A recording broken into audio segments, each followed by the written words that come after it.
फणीश्वर नाथ रेणु की कहानी लाल पान की बेगम। क्यों बिरजू की मां नाच देखने नहीं जाएगी क्या? बिरजू की मां शकरकंद उबालकर बैठी मन ही मन कुढ़ रही थी अपने आंगन में। 7 साल का लड़का बिरजू शकरकंद के बदले तमाचे खाकर आंगन में लोट लोट कर सारी देह में मिट्टी मल रहा था। चंपिया के सिर भी चुड़ैल मंडरा रही है। आधे आंगन धूप रहते जो गई है सहुआइन की दुकान छोवा गुड़ लाने, सो अभी तक नहीं लौटी। दिया बाती की बेला हो गई। आए आज लौट के जरा। बागड़ बकरे की देह में कुकुरमाछी लगी थी, इसलिए बेचारा बागड़ रह रह कर कूंद फांद कर रहा था। बिरजू की मां बागड़ पर मन का गुस्सा उतारने का बहाना ढूंढ कर निकाल चुकी थी। पिछवाड़े की मिर्च की फूली गाछ बागड़ के सिवा और किसने कलेवा किया होगा?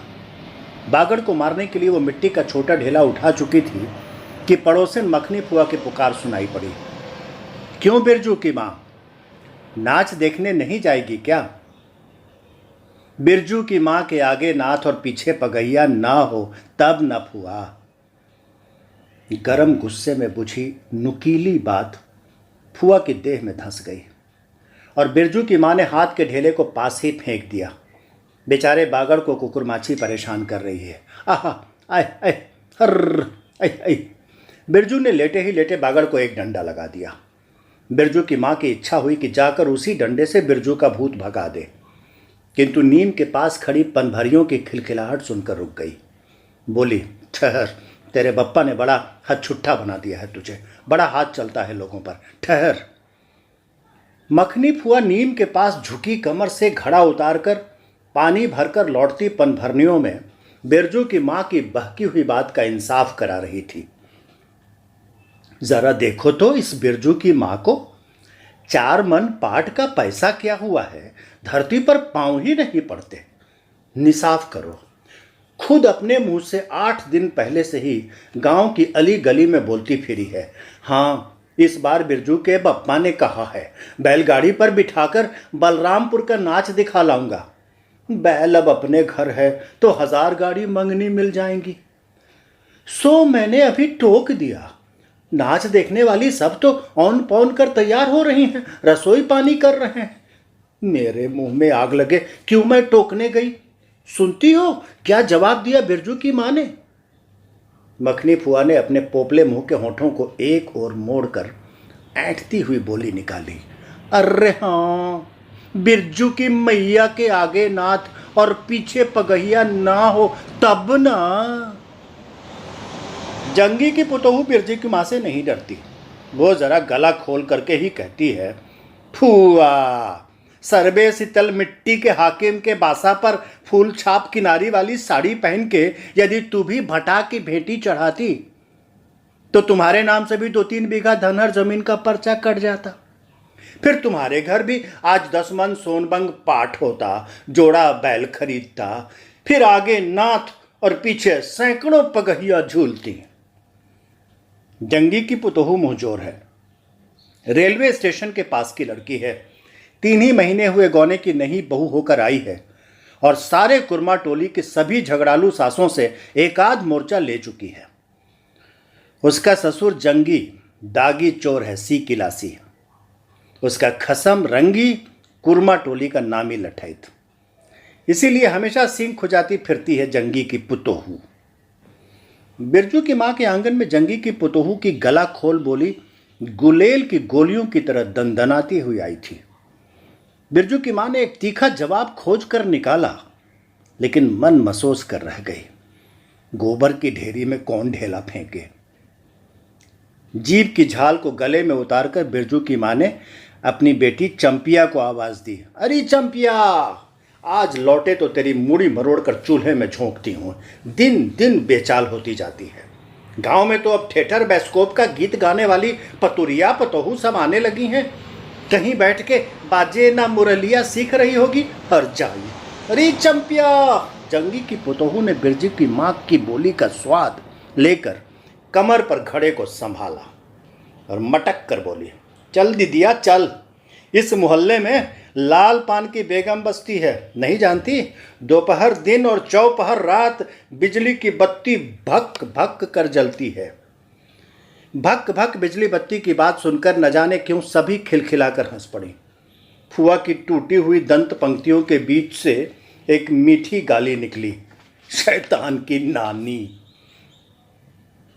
बिरजू की मां की आंखों पर मानो किसी ने तेज टॉर्च की रोशनी डालकर चौंधिया दिया। भक भक बिजली बत्ती। 3 साल पहले सर्वे कैंप के बाद गांव की जलनडाही औरतों ने एक कहानी गढ़ के फैलाई थी। चंपिया की मां के आंगन में रात भर बिजली बत्ती भुक भुक आती थी। चंपिया की मां के आंगन में नाक वाले जूते की छाप घोड़े की टाप की तरह। जलो जलो और जलो। चंपिया की मां के आंगन में चांदी जैसे पाठ सूखते देखकर जलने वाली सब औरतें खलिहान पर सुनौली धान के बोझों को देखकर बैगन का भुरता हो जाएंगे। मिट्टी के बर्तन से टपकते हुए छोआ गुड़ को उंगलियों से चाटती हुई चंपिया आई और मां के तमाचे खाकर चीख पड़ी, मुझे क्यों मारती है? सहुआइन जल्दी से सौदा नहीं देती है। सहुआइन जल्दी सौदा नहीं देती कि नानी, एक सहुआइन की ही दुकान पर मोती झरते हैं जो जड़ गाड़ कर बैठी हुई थी। बोल, गले पर लात देकर कल्ला तोड़ दूंगी हर जाई, जो फिर कभी बाजे ना मुरलिया गाते सुना। चाल सीखने जाती है ट्यूशन की छोकरियों से। बिरजू की मां ने चुप होकर अपनी आवाज अंदाजी कि उसकी बात जंगी के झोपड़े तक साफ साफ पहुंच गई होगी। बिरजू बीती हुई बातों को भूलकर उठ खड़ा हुआ था और धूल झाड़ते हुए बर्तन से टपकते गुड़ को ललचाई निगाह से देखने लगा था। दीदी के साथ वो भी दुकान जाता तो दीदी उसे भी गुड़ चटाती ज़रूर। वो शकरकंद के लोभ में रहा और मांगने पर माने शकरकंद के बदले, ए मैया एक उंगली गुड़ दे दे। बिरजू ने तलहती फैलाई, देना मैया एक रत्ती भर। एक रत्ती क्यों, उठा के बर्तन को फेंक आती हूँ पिछवाड़े में, जाके चाटना, नहीं बनेगी मीठी रोटी। मीठी रोटी खाने का मुंह होता है। बिरजू की मां ने उबले शकरकंद का सूप रोती हुई चंपिया के सामने रखते हुए कहा, बैठ के छिलके उतार, नहीं तो अभी। 10 साल की चंपिया जानती है शकरकंद छीलते समय कम से कम 12 बार माँ उसे बाल पकड़कर झकझोरेगी, छोटी छोटी खोट निकालकर गालियां देगी। पांव फैलाकर क्यों बैठी है इस तरह बेलज्जी? चंपिया माँ के गुस्से को जानती है। बिरजू ने इस मौके पर थोड़ी सी खुशामद करके देखा, भैया मैं भी बैठकर शकरकंद छीलूं? नहीं, माँ ने झिड़की दी, एक शकरकंद छीलेगा और 3 पेट में। जाके सिद्धू की बहू से कहो 1 घंटे के लिए कड़ाही मांग कर ले गई तो फिर लौटाने का नाम नहीं, जा जल्दी। मुंह लटकाकर आंगन से निकलते निकलते बिरजू ने शकरकंद और गुड़ पर निगाह दौड़ाई। चंपिया ने अपने झबरे केश की ओर से माँ की ओर देखा और नज़र बचाकर चुपके से बिरजू की ओर एक शकरकंद फेंक दिया। बिरजू भागा। सूरज भगवान डूब गए, दिया बत्ती की बेला हो गई। अभी तक गाड़ी, चंपिया बीच में ही बोल उठी, कोयरी टोले में किसी ने गाड़ी नहीं दी मैया। पप्पा बोले माँ से कहना सब ठीक ठाक करके तैयार रहें, बलदहिया टोली के मियाँ जान की गाड़ी लाने जा रहा हूँ। सुनते ही बिरजू की माँ का चेहरा उतर गया, लगा छाते की कमानी उतर गई घोड़े से अचानक। कोयरी टोले में किसी ने गाड़ी मंगनी नहीं दी, तब मिल चुकी गाड़ी। जब अपने गांव के लोगों की आंख में पानी नहीं तो मलदहिया टोली के मियाँ जान की गाड़ी का क्या भरोसा? न 3 में न 13 में। क्या होगा शकरकंद छील कर, रखते उठा के। ये मर्द नाच दिखाएगा, बैलगाड़ी पर चढ़कर नाच दिखाने ले जाएगा। चढ़ चुकी बैलगाड़ी पर, देख चुकी जी भर नाच। पैदल जाने वाली सब पहुंचकर पुरानी हो चुकी होंगी। बिरजू छोटी कड़ाही सिर पर औंधा कर वापस आया। देख दीदिया, मलेटरी टोपी, इस पर 10 लाठी मारने से भी कुछ नहीं होता। चंपिया चुपचाप बैठी रही, कुछ बोली नहीं, जरा सी मुस्कुराई भी नहीं। बिरजू ने समझ लिया मैया का गुस्सा अभी उतरा नहीं है पूरे तौर पर। मड़िया के अंदर से बागड़ को बाहर भगाती हुई बिरजू की माँ बड़बड़ाई, कल ही पंचकौड़ी कसाई के हवाले करती हूँ राकस तुझे, हर चीज़ में मुंह लगाएगा। चंपिया बांध दे बगड़ा को, खोल दे गले की घंटी, हमेशा टुनुर टुनुर, मुझे जरा नहीं सुहाता है। टुनुर टुनुर सुनते ही बिरजू को सड़क से जाती हुई बैलगाड़ियों की याद हो आई। अभी बबुआन टोली से गाड़ियां नाच देखने जा रही थीं, चुनर चुनर बैलों की झुनकी। तुमने बेसी बकबक मत करो। बागड़ के गले से झुनकी खोलती बोली चंपिया। चंपिया, डाल दे चूल्हे में पानी। बप्पा आवे तो कहना कि अपने उड़न जहाज पर चढ़कर नाच देख आए। मुझे नाच देखने का शौक नहीं। मुझे जगाइयो मत कोई, मेरा माथा दुख रहा है। मड़ैया के ओसारे पर बिरजू ने फिसफिसा के पूछा, क्यों दीदिया, नाच में उड़न जहाज भी उड़ेगा? चटाई पर कथरी ओढ़कर बैठती हुई चंपिया ने बिरजू को चुपचाप अपने पास बैठने का इशारा किया। मुफ्त में मार खाएगा बेचारा। बिरजू ने बहन की कथरी में हिस्सा बांटते हुए चुक्की मुक्की लगाई। जाड़े के समय इस तरह घुटने पर ठुड्डी रखकर चुक्की मुक्की लगाना सीख चुका है वो। उसने चंपिया के कान के पास मुंह ले जाकर कहा, हम लोग नाच देखने नहीं जाएंगे? गांव में एक पंछी भी नहीं है, सब चले गए। चंपिया को अब तिल भर भी भरोसा नहीं। संझा तारा डूब रहा है। बप्पा अभी तक गाड़ी लेकर नहीं लौटे। 1 महीना पहले से ही मैया कहती थी बलरामपुर के नाच के दिन मीठी रोटी बनेगी, चंपिया छींट की साड़ी पहनेगी, बिरजू पैंट पहनेगा। बैलगाड़ी पर चढ़कर चंपिया की भीगी पलकों पर एक बूंद आंसू आ गया। बिरजू का भी दिल भर आया। उसने मन ही मन इमली पर रहने वाले जीन बाबा को एक बैगन कबूला। गाछ का सबसे पहला बैगन उसने खुद जिस पौधे को रोपा है। जल्दी से गाड़ी लेकर बप्पा को भेज दो जीन बाबा। मड़ैया के अंदर बिरजू की माँ चटाई पर पड़ी करवटें ले रही थी। पहले से किसी बात का मंसूबा नहीं बांधना चाहिए किसी को। भगवान ने मंसूबा तोड़ दिया। उसको सबसे पहले भगवान से पूछना है, ये किस चूक का फल दे रहे हो भोला बाबा? अपने जानते उसने किसी देवता पितर की मान मनौती बाकी नहीं रखी। सर्वे के समय जमीन के लिए जितनी मनौतियां की थी, ठीक ही तो महावीर जी का रोड तो बाकी ही है। हाय रे दैव, भूल चूक माफ करो महावीर बाबा। मनौती दूनी करके चढ़ाएगी बिरजू की माँ। बिरजू की माँ के मन में रह रहकर जंगी की पतोहू की बातें चुभती हैं। भक भक बिजली बत्ती। चोरी चमारी करने वाली की बेटी पतोहू जलेगी नहीं। 5 बीघा जमीन क्या हासिल की है बिरजू के बप्पा ने। गांव की भाई खौकियों की आंखों में किरकिरी पड़ गई है। खेत में पाट लगा देखकर गांव के लोगों की छाती फटने लगी। धरती फोड़कर पाट लगा है। बैशाखी बादलों की तरह उमड़ते आ रहे हैं पाट के पौधे, तो अलान तो फलान। इतनी आंखों की धार भला फसल सहे? जहां 15 मन पाट होना चाहिए था, सिर्फ 10 मन पाट कांटा पर तौल के वजन हुआ रब्बी भगत के यहां। इसमें जलने की क्या बात है भला? बिरजू के बप्पा ने तो पहले ही कुरमा टोली के एक एक आदमी को समझा के कहा, जिंदगी भर मजदूरी करते रह जाओगे। सर्वे का समय आ रहा है। लाठी कड़ी करो तो 2-4 बीघे जमीन हासिल कर सकते हो। सो गांव की किसी पुतखौकी का भतार सर्वे के समय बाबू साहब के खिलाफ खांसा भी नहीं। बिरजू के बप्पा को कम सहना पड़ा है। बाबू साहब गुस्से से सर्कस नाच के बाघ की तरह उमड़ते रह गए। उनका बड़ा बेटा घर में आग लगाने की धमकी देकर गया। आखिर बाबू साहब ने अपने सबसे छोटे लड़के को भेजा। बिरजू की मां को मौसी कह के पुकारा। ये ज़मीन बाबूजी ने मेरे नाम से खरीदी थी। मेरी पढ़ाई लिखाई उसी ज़मीन की उपज से चलती है। और भी कितनी बातें। खूब मोहना जानता है उतना जरा सा लड़का। जमींदार का बेटा है कि। चंपिया, बिरजू सो गया क्या? यहाँ आजा बिरजू, अंदर। तू ही आजा चंपिया। भला आदमी आए तो एक बार आज।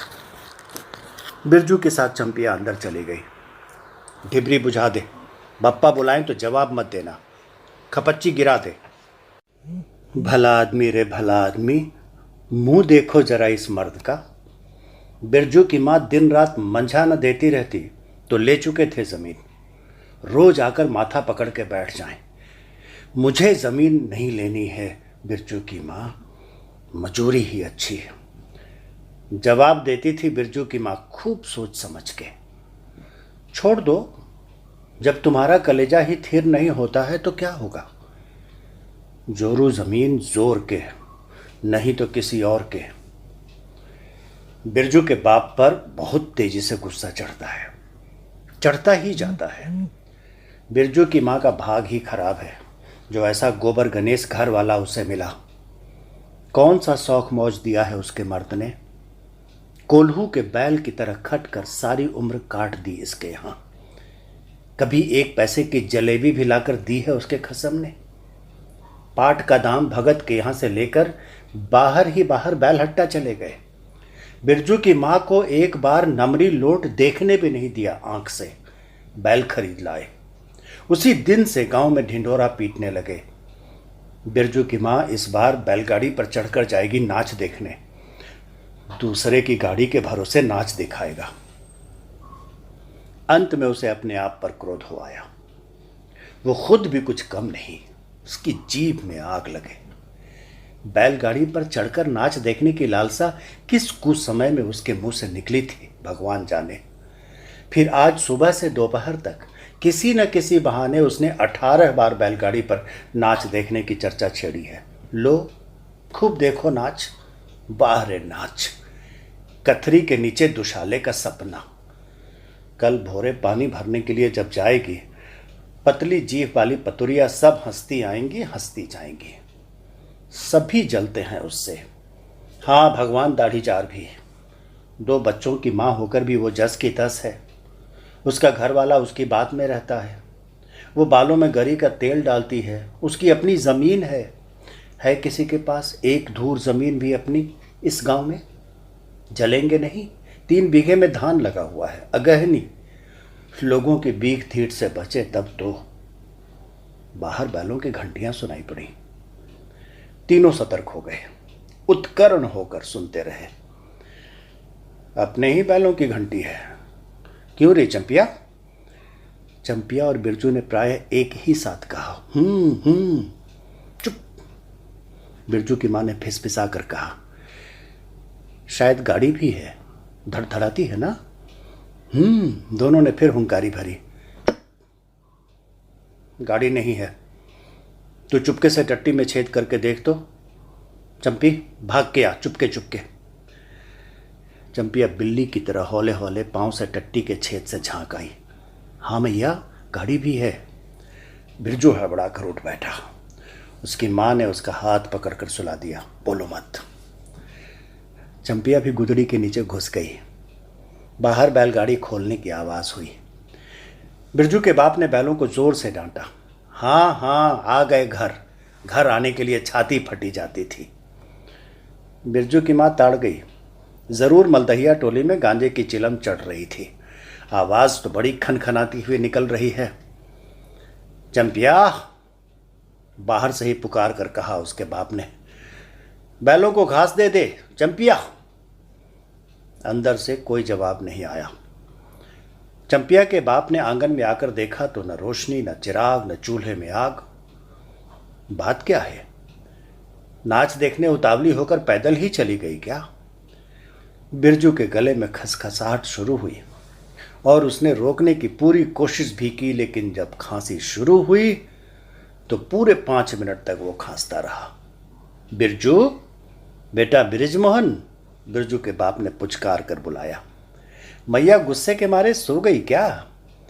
अरे अभी तो लोग जा ही रहे हैं। बिरजू की माँ के मन में आया कि कस कर जवाब दे। नहीं देखना नाच, लौटा दो गाड़ी।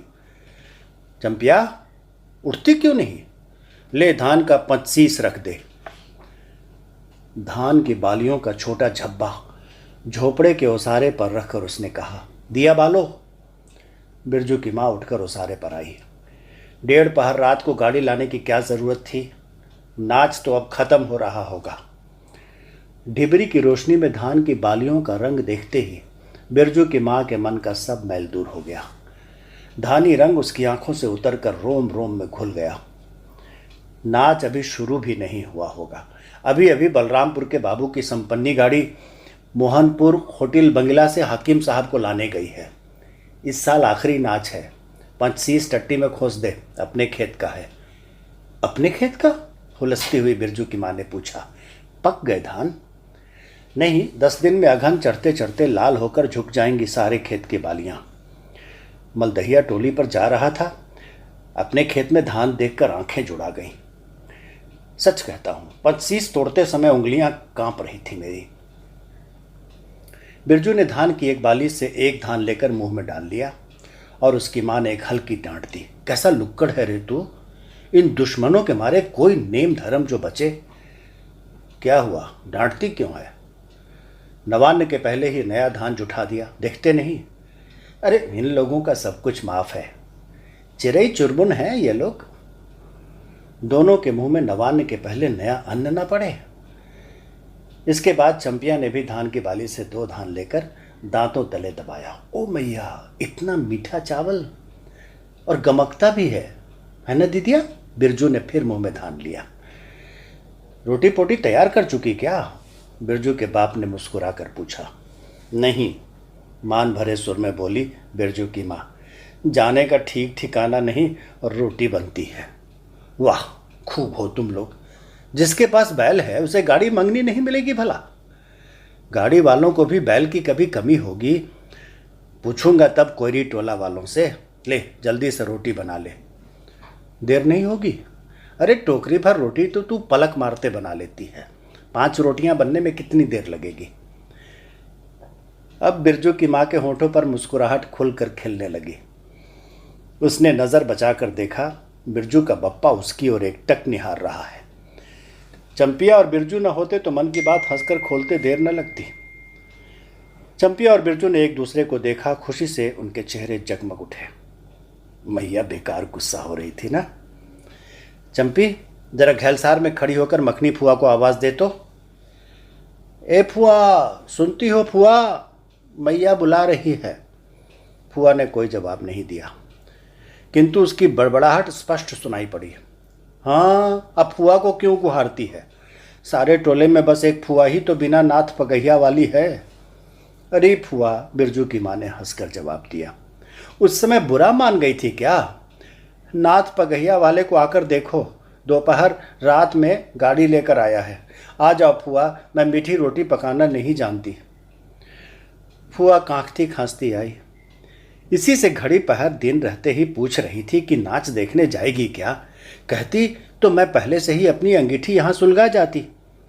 बिरजू की माँ ने फुआ को अंगीठी दिखला दी और कहा, घर में अनाज दाना वगैरह तो कुछ है नहीं, एक बागड़ है और कुछ बर्तन बासन, सो रात भर के लिए यहाँ तंबाकू रख जाती हूँ। अपना हुक्का ले आई हो न फुआ? फुआ को तंबाकू मिल जाए तो रात भर क्या, 5 रात बैठकर जाग सकती है। फुआ ने अंधेरे में टटोल कर तंबाकू का अंदाज किया। ओहो, हाथ खोल कर तंबाकू रखा है बिरजू की माँ ने, और एक वो है सहुआइन, राम कहो। उस रात को अफीम की गोली की तरह एक मटर भर तंबाकू रखकर चली गई गुलाब बाग मेले और कह गई कि डिब्बी भर तंबाकू है। बिरजू की माँ चूल्हा सुलगाने लगी। चंपिया ने शकरकंद को मसल कर गोले बनाए और बिरजू सिर पर कड़ाही औंधा कर अपने बाप को दिखलाने लगा। मलेटरी टोपी, इस पर 10 लाठी मारने से भी कुछ नहीं होगा। सभी ठठा कर हंस पड़े।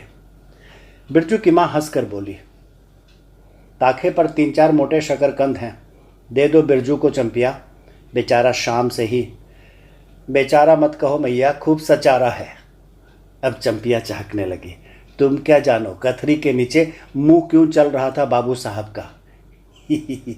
बिरजू के टूटे दूध के दांतों की फांक से बोली निकली, ब्लैक मार्टिन में 5 शकरकंद खा लिया। सभी फिर ठठाकर हंस पड़े। बिरजू की माँ ने फुआ का मन रखने के लिए पूछा, 1 कनवा गुड़ है, आधा दूं फुआ? फुआ ने गदगद होकर कहा, अरे शकरकंद तो खुद मीठा होता है, उतना क्यों डालेगी? जब तक दोनों बैल दाना घास खाकर एक दूसरे की देह को जीभ से चाटें, बिरजू की माँ तैयार हो गई। चंपिया ने छीट की साड़ी पहनी और बिरजू बटन के अभाव में पैंट पर पटसन की डोरी बंधवाने लगा। बिरजू की माँ ने आंगन से निकल गांव की ओर कान लगाकर सुनने की चेष्टा की। इतनी देर तक भला पैदल जाने वाले रुके रहेंगे? पूर्णिमा का चांद सिर पर आ गया है। बिरजू की माँ ने असली रूपा का मंग टिक्का पहना है आज पहली बार। बिरजू के बप्पा को हो क्या गया है? गाड़ी जोतता क्यों नहीं? मुंह की ओर एकटक देख रहा है, मानो नाच की लाल पान की। गाड़ी पर बैठते ही बिरजू की माँ की देह में एक अजीब सी गुदगुदी लगने लगी। उसने बांस की बल्ली को पकड़कर कहा, गाड़ी पर अभी बहुत जगह है, जरा दाहिनी सड़क से गाड़ी हाँकना। बैल जब दौड़ने लगे और पहिया जब चूं चूं करके घरघराने लगा तो बिरजू से नहीं रहा गया। उड़न जहाज की तरह उड़ाओ बप्पा। गाड़ी जंगी के पिछवाड़े पहुंची। बिरजू की माँ ने कहा, जरा जंगी से पूछो ना, उसकी पुतोहू नाच देखने चली गई क्या? गाड़ी के रुकते ही जंगी के झोपड़े से आती हुई रोने की आवाज़ स्पष्ट हो गई। बिरजू के बप्पा ने पूछा, अरे जंगी भाई, काहे कन्ना रोहट हो रहा है आंगन में? जंगी घूर ताप रहा था। बोला, क्या पूछते हो? रंगी बलरामपुर से लौटा नहीं, पुतोहिया नाच देखने कैसे जाए? आसरा देखते देखते उधर गांव की सभी औरतें चली गईं। अरे टिशन वाली, तो रोती है काहे? बिरजू की माँ ने पुकार कर कहा, आजा झट से कपड़ा पहनकर, सारी गाड़ी पड़ी हुई है बेचारी, आजा जल्दी। बगल के झोपड़े से राधे की बेटी सुनरी ने कहा, काकी गाड़ी में जगह है, मैं भी जाऊंगी। बांस की झाड़ी के उस पार लरेना खवास का घर है। उसकी बहू भी नहीं गई।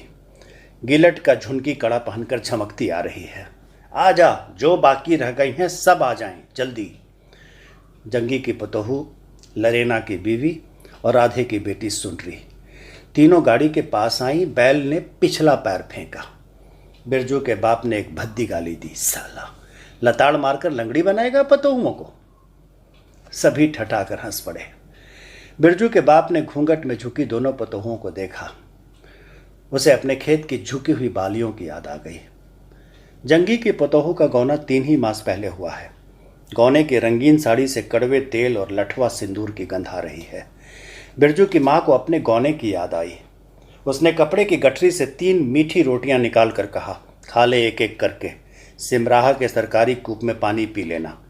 गाड़ी गांव से बाहर होकर धान के खेतों के बगल से जाने लगी। चांदनी कार्तिक की। खेतों से धान के झरते फूलों की गंध आती है। बांस की झाड़ी में कहीं दुद्धि की लता फूली है। जंगी की पुतोहू ने एक बीड़ी सुलगाकर बिरजू की माँ की ओर बढ़ाई। बिरजू की माँ को अचानक याद आई चंपिया, सुनरी, लरेना की बीवी और जंगी की पुतोहू। ये चारों ही तो गांव में बैस्कोप का गीत गाना जानती हैं खूब। गाड़ी की लीक धनखेतों के बीच होकर गई। चारों ओर गौने की साड़ी की खसखसाहट जैसी आवाज़ होती है। बिरजू की माँ के माथे की मंगटीके पर चांदनी छिटकती है। अच्छा, अब एक बैस्कोप का गीत गा तो चंपिया। डरती है काहे? जहाँ भूल जाओगी बगल में मास्टरनी बैठी है। दोनों पुतोहुओं ने तो नहीं, किंतु चंपिया और सुनरी ने खखार कर गला साफ किया। बिरजू के बाप ने बैलों को ललकारा, चल भैया और जरा जोर से गा रे चंपिया, नहीं तो मैं बैलों को धीरे धीरे चलने को कहूँगा। जंगी के पुतोहू ने चंपिया के कान के पास घूंघट ले जाकर कुछ कहा और चंपिया ने धीमे से शुरू किया, चंदा की चांदनी। बिरजू को गोद में लेकर बैठी उसकी माँ की इच्छा हुई कि वो भी साथ साथ गाए। बिरजू की माँ ने जंगी के पुतोहू की ओर देखा। धीरे धीरे गुनगुना रही है वो भी। कितनी प्यारी पतोहू है। गौने की साड़ी से खास किस्म की गंध निकलती है। ठीक ही तो कहा है उसने, बिरजू की माँ बेगम है, लाल पान की बेगम। ये तो कोई बुरी बात नहीं। हाँ, वो सचमुच लाल पान की बेगम है।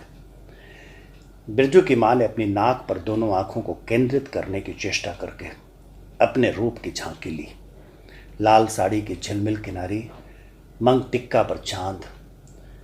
बिरजू की माँ के मन में अब और कोई लालसा नहीं। उसे नींद आ रही है।